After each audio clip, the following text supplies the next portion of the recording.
സ്നേഹമേ, ആ മാർവിൽ ഞാൻ ചാരിടുന്നപ്പാ, അങ്ങേ പിരിയില്ല എന്നേശുവേ.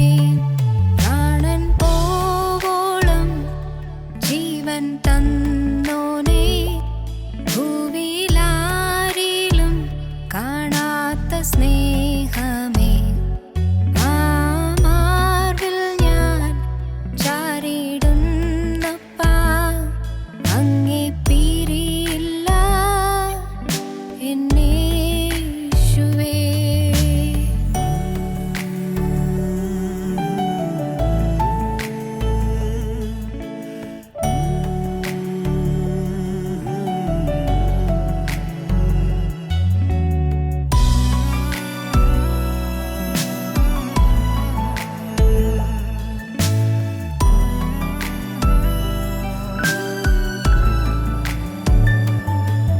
ഞാൻ ആരാധിക്കും എൻ കർത്താവിനെ, മറ്റാരേക്കാളും വിശ്വസ്തൻ ആയോനെ. ആ സ്നേഹം ക്രൂശിൽ ഞാൻ കണ്ടതാൽ, അങ്ങേ പോലെ വേറാരുമില്ലയേ. ഞാൻ ആരാധിക്കും എൻ കർത്താവിനെ, മറ്റാരേക്കാളും വിശ്വസ്തൻ ആയോനെ. ആ സ്നേഹം ക്രൂശിൽ ഞാൻ കണ്ടതാൽ, അങ്ങേ പോലെ വേറാരുമില്ലയേ. പ്രാണൻ പോവോളം ജീവൻ തന്നോനേ, ഭൂവിലാരിലും കാണാത്ത സ്നേഹമേ, ആ മാർവിൽ ഞാൻ ചാരിടുന്നപ്പാ, അങ്ങേ പിരിയില്ല എന്നേശുവേ.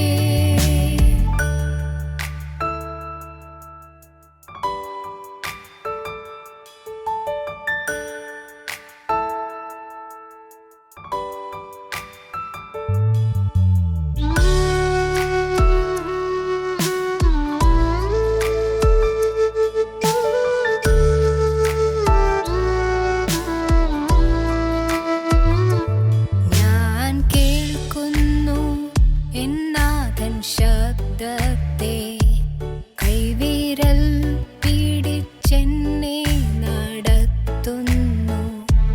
താഴെ വീഴാതെ എന്നെ താങ്ങിടും, നാഥൻ കൂടെ ഉള്ളതെന്നാശ്വാസം.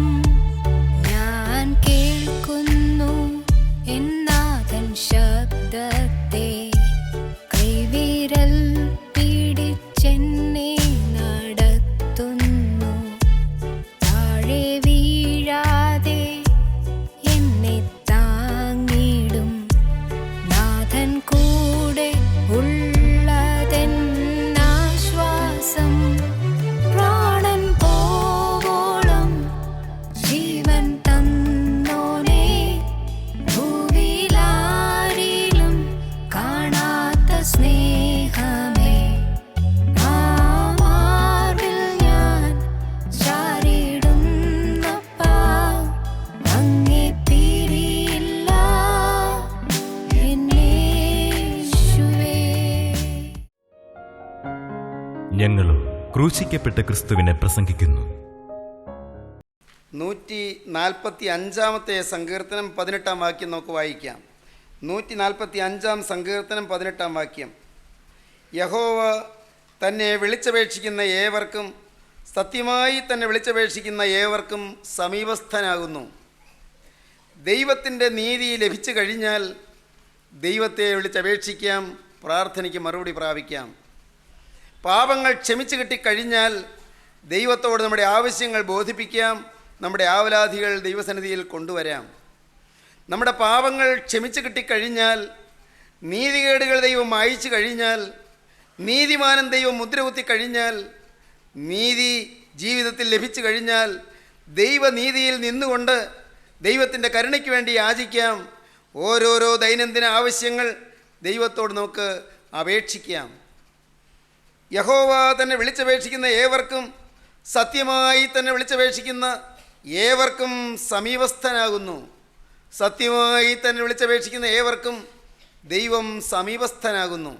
ആരുടെ അടുക്കലാണ് ദൈവം വരുന്നത്? രണ്ട് വ്യവസ്ഥകളുണ്ട് ദൈവം നമ്മുടെ അടുക്കിലേക്ക് വരുവാൻ. ഒന്ന്, സത്യമായി വിളിച്ചപേക്ഷിക്കുക, ദൈവം സമീപസ്ഥനാകും. രണ്ട്, ഹൃദയം നുറുങ്ങിയവർക്ക് യഹോവ സമീപസ്ഥൻ, മനസ്സ് തകർന്നവരെ അവൻ രക്ഷിക്കുന്നു. ആരുടെ അടുത്താണ് ദൈവം വരുന്നത്? ആർക്കാണ് ദൈവം സമീപസ്ഥനാകുന്നത്?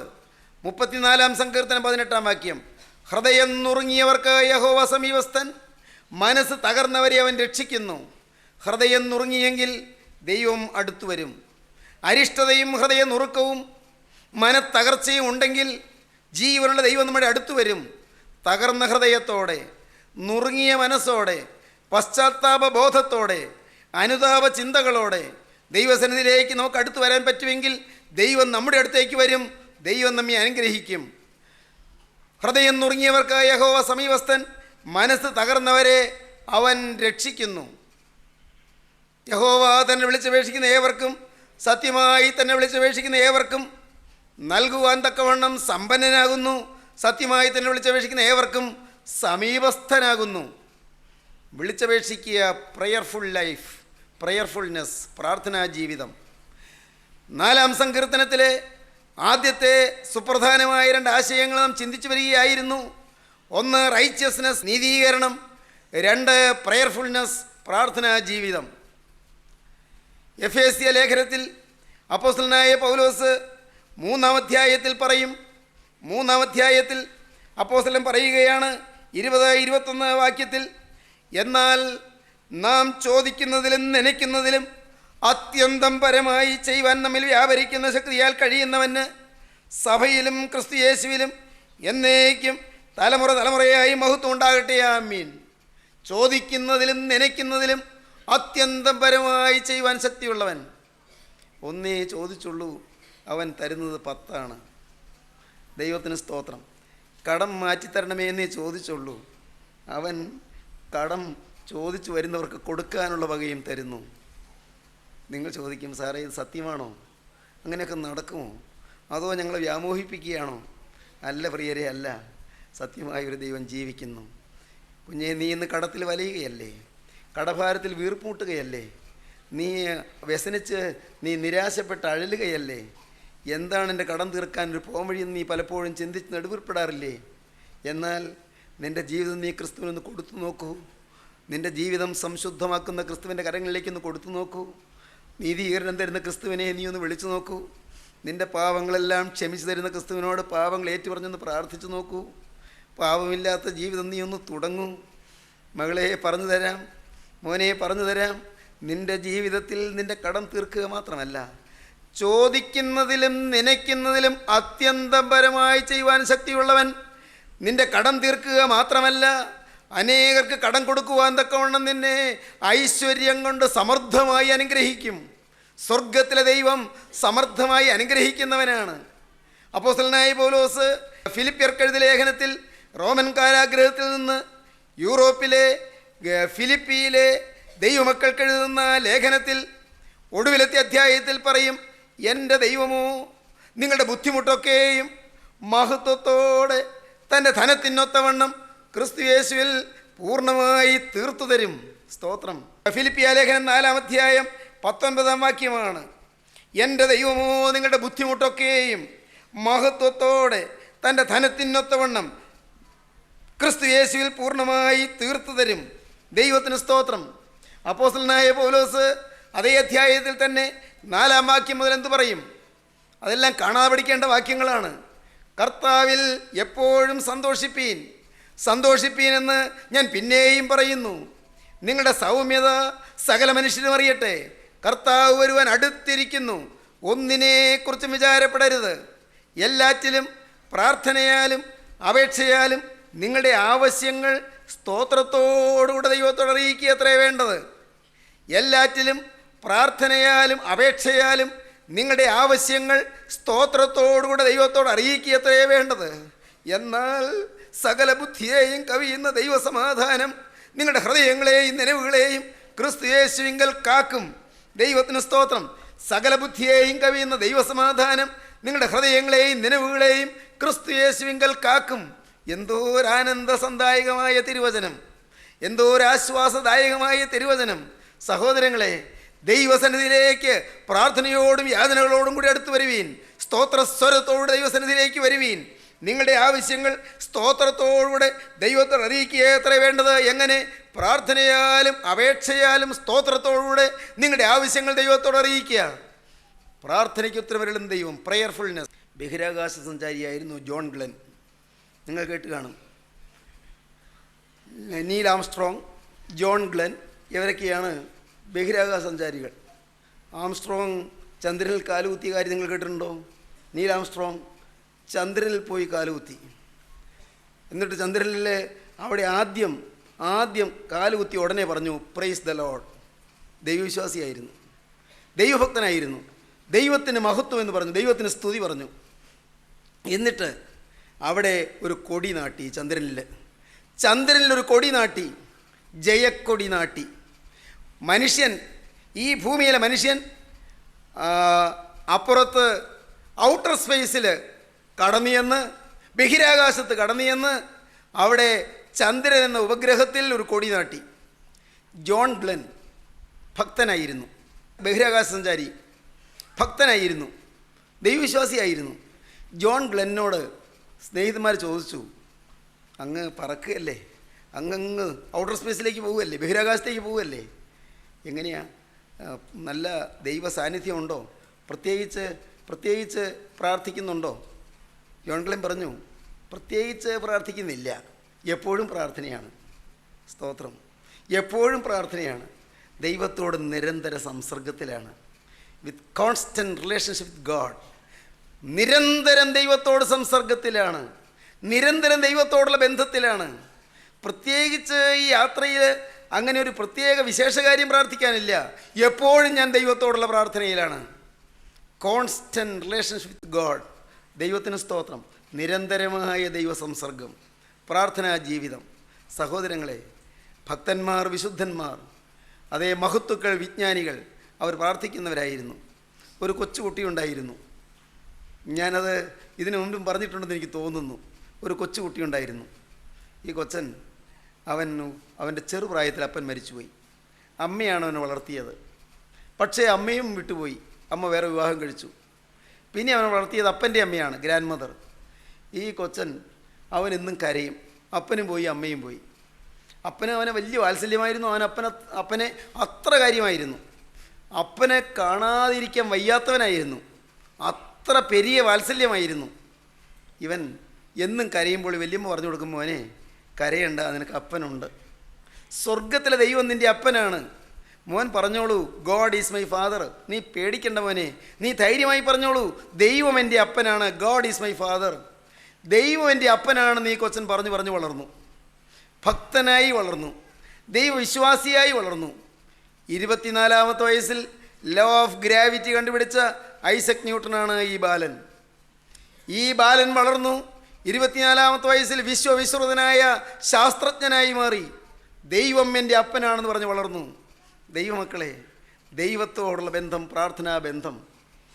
ഒരവസരത്തിൽ ഈ ഐസക് ന്യൂട്ടൻ്റെ അടുക്കൽ അദ്ദേഹത്തിൻ്റെ സുഹൃത്തുക്കൾ ചോദിച്ചു, അപ്പോഴേ ഇത്രയും പ്രായമായില്ലേ, ഒന്ന് കല്യാണം കഴിക്കണ്ടേ?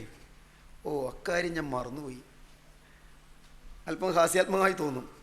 ഐസക് ന്യൂട്ടൻ പറയാണ്, അക്കാര്യം ഞാൻ മറന്നുപോയി. എന്തിയെ മറക്കാൻ കാര്യം എന്ത്? ദൈവത്തോടുള്ള ബന്ധത്തിൽ വന്നപ്പോൾ ഭൗതികമായ കാര്യങ്ങൾ പലതും മറന്നുപോയി. ശാസ്ത്രബുദ്ധിയിൽ വളരെ ഗൗരവമേറിയ കാര്യങ്ങൾ കണ്ടുപിടിക്കാനുള്ള വ്യഗ്രതയിലും ത്വരയിലും ആവേശത്തിമിർപ്പിലും പല ജീവിത ആവശ്യങ്ങൾ പോലും മറന്നുപോയി. ദൈവഭക്തിയുള്ളതുകൊണ്ട് വിവാഹം കഴിക്കണ്ട എന്നല്ല പറഞ്ഞത്. സഹോദരങ്ങളെ, നിങ്ങൾ കേൾക്കൂ. ജീവിതത്തിൽ 1-ാം സ്ഥാനം ദൈവത്തിന് കൊടുക്കുക. ദൈവത്തിന് 1-ാം സ്ഥാനം കൊടുക്കുക. പ്രാർത്ഥനാ ജീവിതം, ദൈവത്തോടുള്ള ബന്ധത്തിൽ.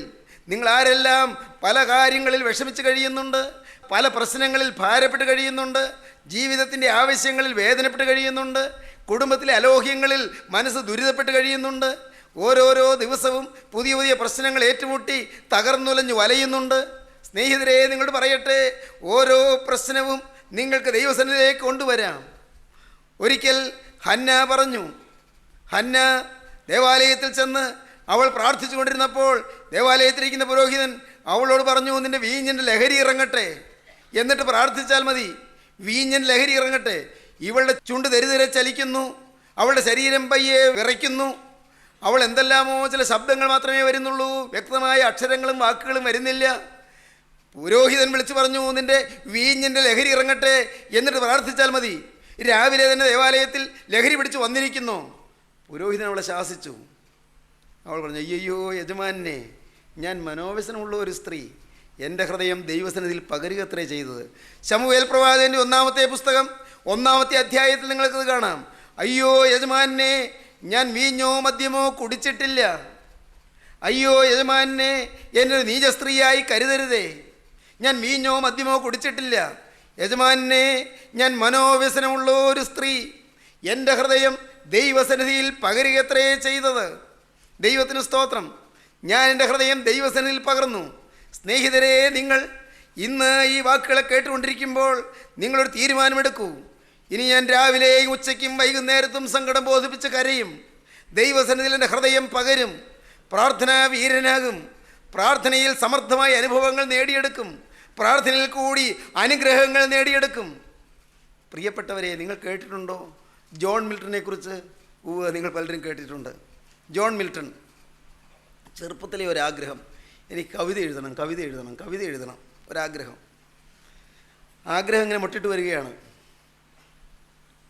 42-ാമത്തെ വയസ്സിൽ ജോൺ മിൽട്ടൺ കണ്ണുകാഴ്ചയില്ലാത്തവനായി. ഭക്തനാണ്, പ്രാർത്ഥിക്കുന്ന മനുഷ്യനാണ്, കണ്ണുകാഴ്ചയില്ലാത്തവനായി. വലിയ നിരാശയായി. അയ്യോ, എനിക്ക് കവിത എഴുതാൻ പറ്റില്ലല്ലോ, എനിക്ക് കവിത എഴുതാനുള്ള ആഗ്രഹം അത് നഷ്ടപ്പെട്ടു പോയല്ലോ, ഇനി കവിത എഴുതാൻ പറ്റില്ലല്ലോ.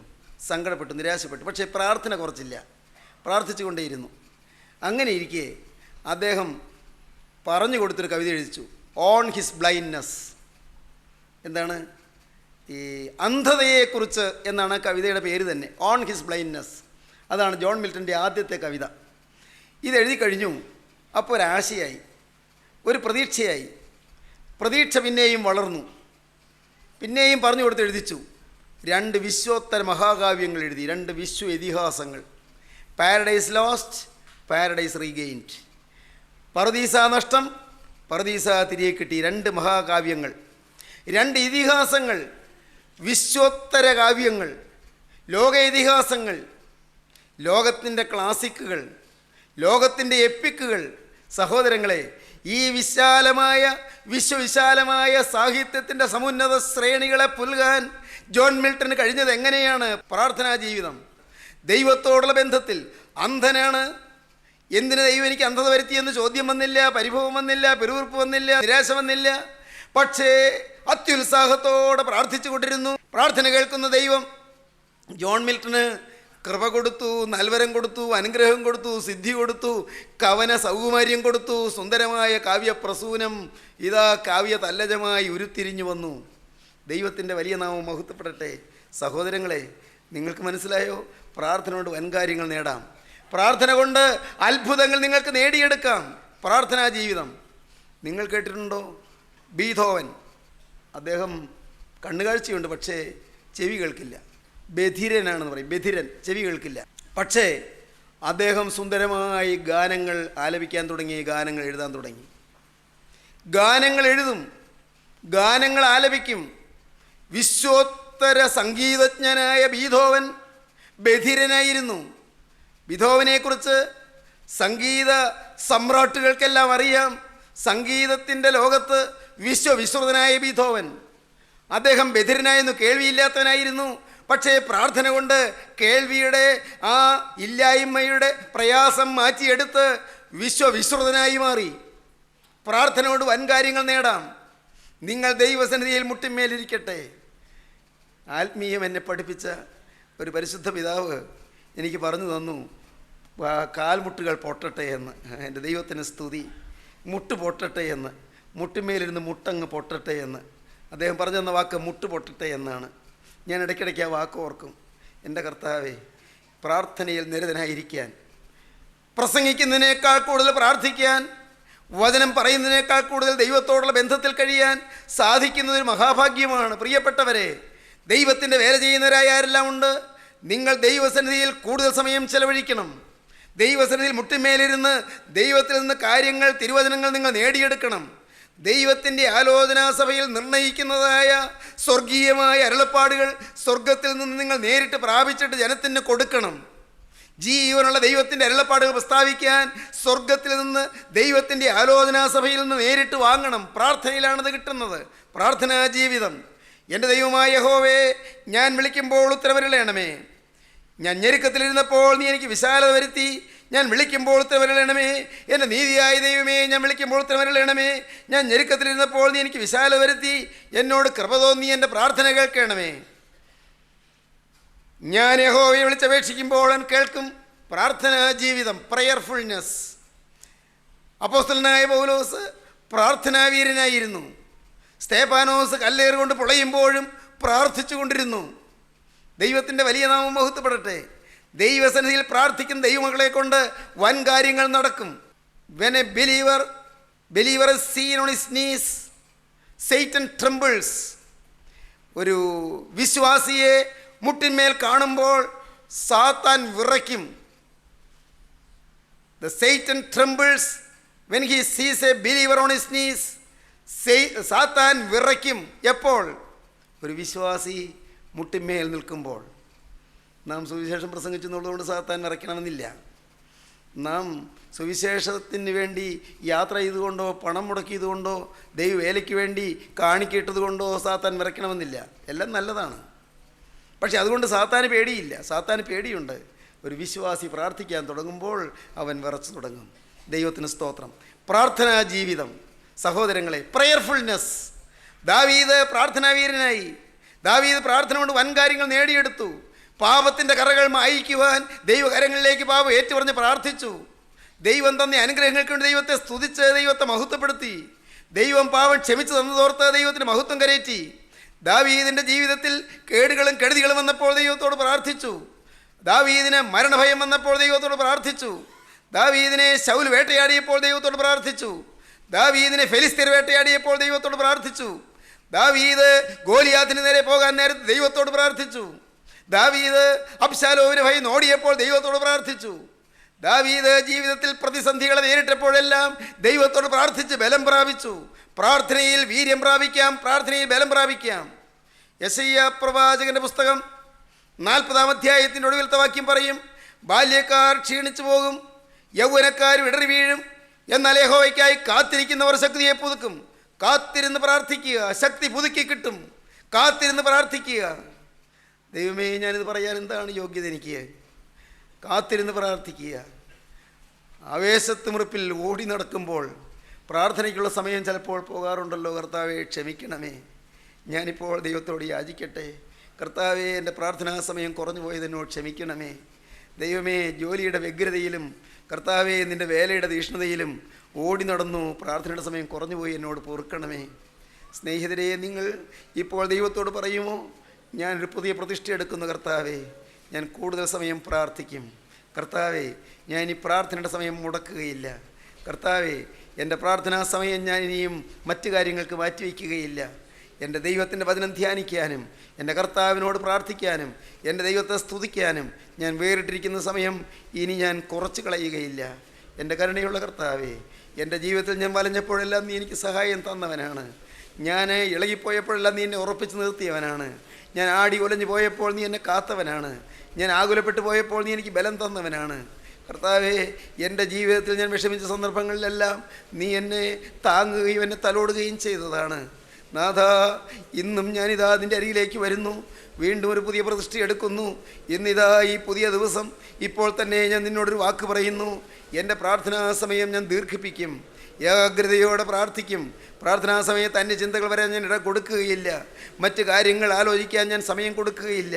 ഇനി പ്രാർത്ഥനാ സമയം മുഴുവനായി എൻ്റെ കർത്താവിനായി ഞാൻ വേർതിരിച്ച് കുരിശിലേക്ക് നോക്കിക്കൊണ്ട്, കുരിശിൽ പിടയുന്ന എൻ്റെ നാഥനെ കണ്ടുകൊണ്ട്, ഉയർത്തെഴുന്നേറ്റ് ജീവിക്കുന്ന നാഥൻ്റെ പാദത്തിൽ അർപ്പണം ചെയ്തുകൊണ്ട്, എൻ്റെ കണ്ണുനീർ തോർത്ത് തരുന്ന കരങ്ങളെ കണ്ടുകൊണ്ട്, ആ ആണിപ്പാടുള്ള കരങ്ങളിലേക്ക് എൻ്റെ ഭാവി ഏൽപ്പിച്ചുകൊണ്ട് ഞാൻ പ്രാർത്ഥിക്കും. ദൈവത്തിന് സ്തോത്രം. ദൈവമക്കളെ, നിങ്ങൾക്കിപ്പോൾ തീരുമാനങ്ങൾ എടുക്കാം. നിങ്ങൾക്ക് ദൈവത്തോട് വാക്ക് പറയാം. നിങ്ങൾക്ക് ദൈവകരങ്ങളിലേക്ക് ഏൽപ്പിക്കാം. പ്രാർത്ഥനയ്ക്ക് ഒരു പുതിയ പ്രതിഷ്ഠ നിങ്ങൾക്കെടുക്കാം. ഒരു പുതിയ ഉടമ്പടി നിങ്ങൾക്കെടുക്കാം. പ്രാർത്ഥനാ ജീവിതത്തിൽ നിങ്ങൾക്ക് വൻ കാര്യങ്ങൾ നേടിയെടുക്കാം. കരുണയുള്ള കർത്താവ് നിങ്ങളെ ഇതാ തലോടുവാൻ കരം നീട്ടുന്നുണ്ട്. നിങ്ങളുടെ പാപങ്ങൾ ക്ഷമിക്കുവാൻ ദൈവത്തിന് മനസ്സാണ്. മകനെ, നിൻ്റെ എണ്ണിയാൽ തീരാത്ത പാപങ്ങൾ തൻ്റെ തങ്കച്ചോരയാൽ കഴുകാൻ യേശുവിന് തിരുമനസ്സാണ്.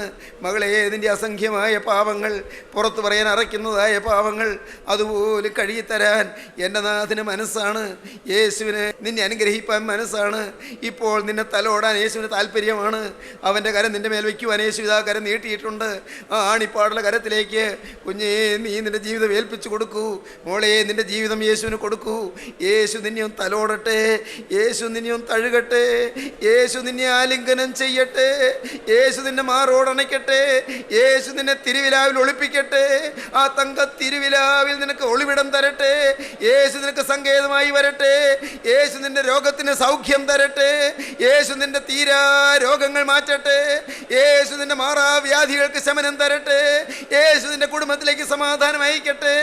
യേശു നിന്റെ ഹൃദയത്തിൽ ആനന്ദത്തിൻ്റെയും ഐശ്വര്യത്തിൻ്റെയും തേൻതുള്ളികൾ പൊഴിച്ചു തരട്ടെ.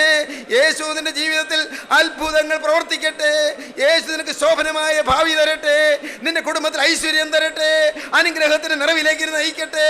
ആനന്ദ ഐശ്വര്യം എഴുന്ന മാസാബ്ദങ്ങളെ ദൈവം നിനക്ക് നൽകട്ടെ. ജീവനുള്ള ദൈവത്തിന്റെ സാക്ഷിയാകാൻ പുതിയ പ്രകാശം നിനക്ക് തരട്ടെ. യേശുക്രിസ്തുവിന്റെ രണ്ടാമത്തെ വരവിന് വേണ്ടി ഒരുങ്ങുന്ന ഒരു വിശുദ്ധ സന്തതിയാകാൻ ദൈവം നിന്നെ അനുഗ്രഹിക്കട്ടെ. സമർപ്പിക്കുവീൻ, നമുക്ക് പ്രാർത്ഥിക്കാം. കരുണയുള്ള കർത്താവേ, ജീവനുള്ള ദൈവമേ, ഈ അതിമനോഹരമായ സമയത്തിനായി നന്ദിയോടെ സ്തോത്രം. എല്ലാവരെയും തഴുകണമേ, എല്ലാവരെയും അനുഗ്രഹിക്കണമേ. തീരുമാനമെടുത്തവരെ കൃപയിൽ നിറയ്ക്കണമേ. സ്വർഗീയ ശക്തി പകരണമേ. ആത്മാവിന്റെ കൃപയിൽ എല്ലാവരെയും പൊതിയണമേ. നാഥാ, സ്വർഗീയ പ്രകാശത്തിൽ എല്ലാവരെയും പ്രശോഭിപ്പിക്കണമേ. പാപക്കറകൾ കഴുകണമേ. ദുരാത്മബാധകൾ മാറ്റണമേ. പൈശാചിക ബന്ധനങ്ങൾ അഴിക്കണമേ. എരിഹോ കോട്ടകൾ തകർക്കണമേ. കർത്താവേ, ഭൂതബാധകൾ മാറ്റണമേ. കുടുംബസമാധാനം നൽകണമേ. എല്ലാവരെയും അനുഗ്രഹിക്കണമേ. യേശുക്രിസ്തുവിന്റെ രാജകീയ നാമത്തിൽ പ്രാർത്ഥിക്കുന്ന പിതാവേ, കൃപയോടെ കേൾക്കുമാറാകണമേ. ആമീൻ. ഹല്ലേലൂയ. സ്തോത്രം.